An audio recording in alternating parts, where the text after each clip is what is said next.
Donc pour une fois, on va être direct. Personne n'aime les marchands de tapis. Personne n'aime quelqu'un qui est constamment en train de faire la promo pour telle ou telle chose.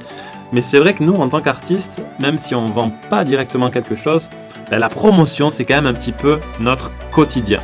Savoir se vendre, ça fait partie du job lorsqu'il s'agit de marketing musical et de se faire connaître. Et moi, j'ai une question.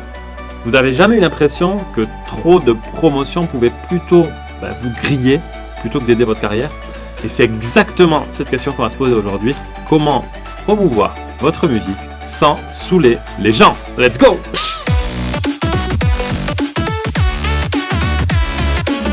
Salut YouTube, je m'appelle H, je suis DJ et producteur depuis 10 ans et sur ma chaîne on parle de marketing digital appliqué à la musique, de social media marketing et de branding pour un artiste. Donc la question de l'auto-promo, elle est vraiment au cœur de ce qui nous intéresse tous les jours. Donc si vous n'avez pas mis en place une bonne stratégie de marketing, il est possible que vous encouragiez plutôt les unfollow et que vous refroidissiez les algorithmes des plateformes. Je vous donne un exemple. On va dire que vous avez de la chance et qu'il y a quelqu'un qui trouve un de vos contenus sur Insta et qui vous follow. Donc c'est un fan potentiel.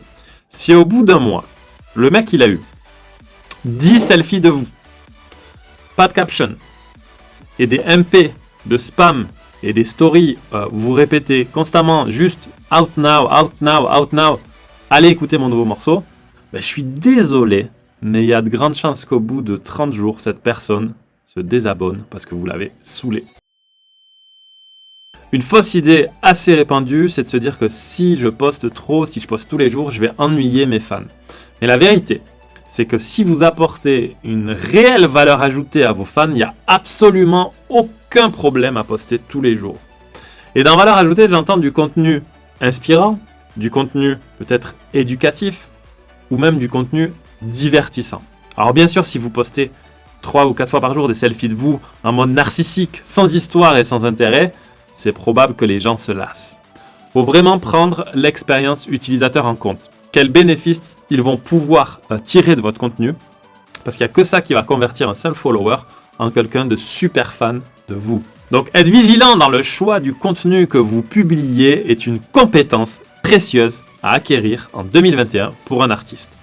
Si vous n'êtes pas inspiré, il y a un truc facile qui pourrait se faire, c'est de regarder comment les artistes de moyen calibre, qui sont devenus populaires peut-être très rapidement, font en ce moment. Quel cadre, quel type de contenu marche pour eux? Maintenant, c'est vrai qu'avoir du bon contenu, ça prend du temps. Donc, vous ne vous sentez pas obligé de poster tout le temps. Un vrai post de qualité et de valeur tous les 3-4 jours, ça peut être largement suffisant. Même si vous utilisez les réseaux sociaux comme un moyen pour promouvoir votre musique, vous devez arrêter de les utiliser exclusivement pour ça. En fait, c'est exactement le genre de tactique qui donne l'impression d'être désespéré et qui n'encourage pas les gens à s'engager avec vous. Si vous forcez trop, ça se voit. Et quelqu'un qui force, c'est pas attractif. J'en parle toujours, mais essayez d'adopter la règle du 80-20, la loi de Pareto. C'est-à-dire 80% de contenu normal et 20% de contenu promotionnel. Donnez avant de demander. Et c'est ça l'erreur numéro 1 que les artistes émergents font lorsqu'ils font leur promo de leur musique, c'est de demander avant de donner. Alors bien sûr, votre objectif, c'est de vous constituer une base de vrais fans. Bien sûr que le but, c'est d'avoir de l'engagement et d'améliorer vos écoutes mensuelles sur Spotify.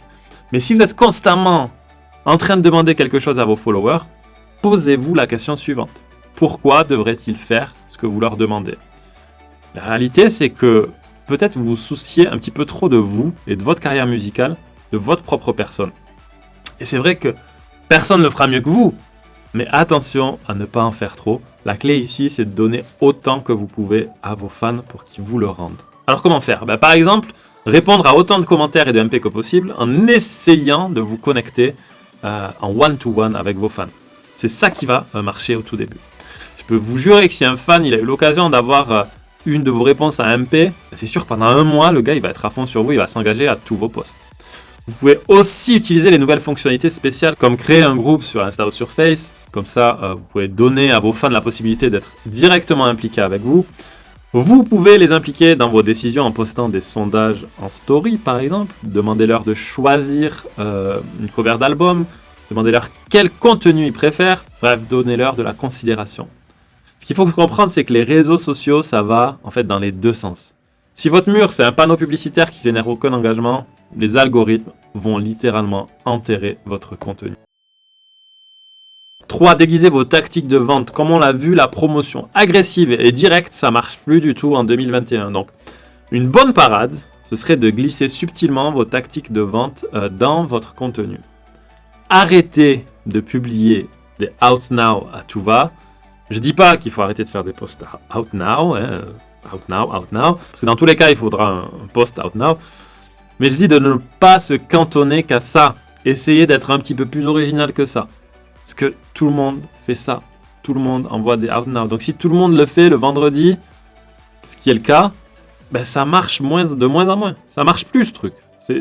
C'est revu et revu. Donc il y a une époque, comme je dis, ça marchait très bien. Mais maintenant, si vous l'écrivez partout, en mail, en post, en story, dans votre bio, et que c'est votre seul message, ben ça va être un petit peu compliqué en fait. Reprenez votre casquette d'artiste et mettez-vous à la place de vos fans juste un instant. Pourquoi vos fans quitteraient Facebook pour aller sur Spotify et perdre 5 minutes de leur temps pour streamer votre morceau? Juste parce que votre son est sorti. Alors oui, c'est vrai, les vrais fans vont le faire, les super fans. Mais ça, c'est que 10% de vos followers, ou peut-être 5%. Donc, c'est exactement pourquoi j'ai créé cette chaîne YouTube, c'est de faire monter ce chiffre à peut-être 10, 30, 40, 50%. C'est de convertir plus de monde en fans. Réalisez que la croissance prend du temps. Alors c'est vrai que nous, les musiciens, on est extrêmement impatients. On aimerait tout avoir tout de suite. Mais ça marche pas comme ça la plupart du temps. On dit tout le temps sur cette chaîne, c'est un marathon et pas un sprint. Et là, il y a vraiment un truc à surtout pas faire, c'est de traiter les réseaux sociaux comme un site web classique. Il y en a beaucoup qui pensent que c'est fait pour ça. J'ai même vu des noms de pages de certains artistes qui s'appelaient par exemple Jean-Michel Official Website. Sur Facebook, sur une page Facebook qui s'appelait comme ça, Official Website. Tu me prends pour un con ou quoi? Je vois très bien qu'on n'est pas sur ton site officiel, c'est une page Facebook bateau comme tout le monde a. Un réseau social, ça sert pas à ça, ça n'a pas été conçu pour ça. Votre site, c'est là où vous pouvez faire votre pub, vos annonces out now. Alors, pourquoi dupliquer exactement ce même contenu sur tous vos réseaux sociaux? Vous gâchez une opportunité de personnaliser et d'engager les gens.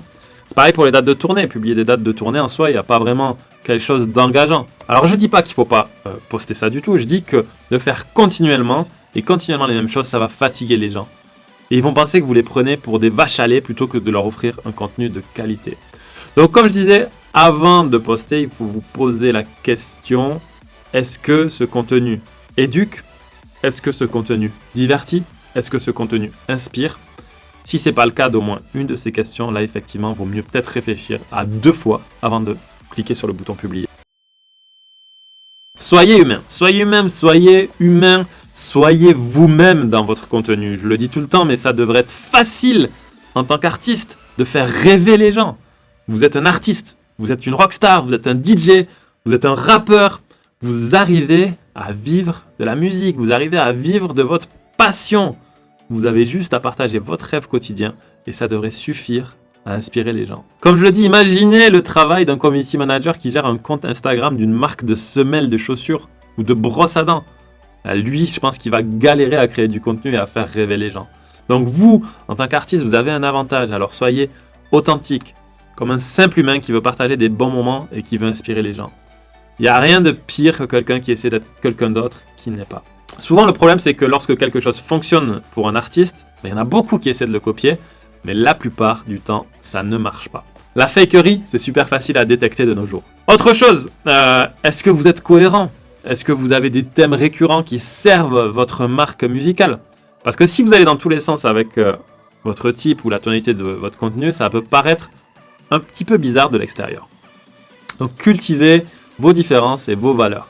Et c'est là où vous aurez de vrais fans qui vont vous suivre coûte que coûte.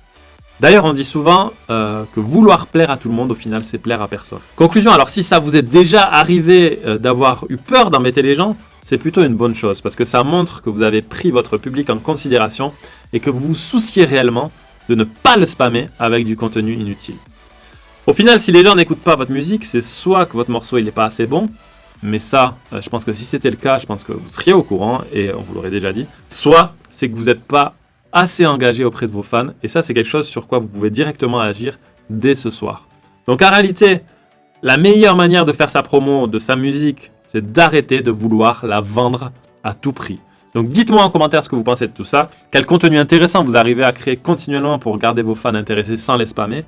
Donc comme vous avez vu sur ma chaîne, on parle de marketing musical. Donc si tout ça, ça vous botte, je peux vous conseiller de vous abonner pour ne pas rater mes prochaines vidéos.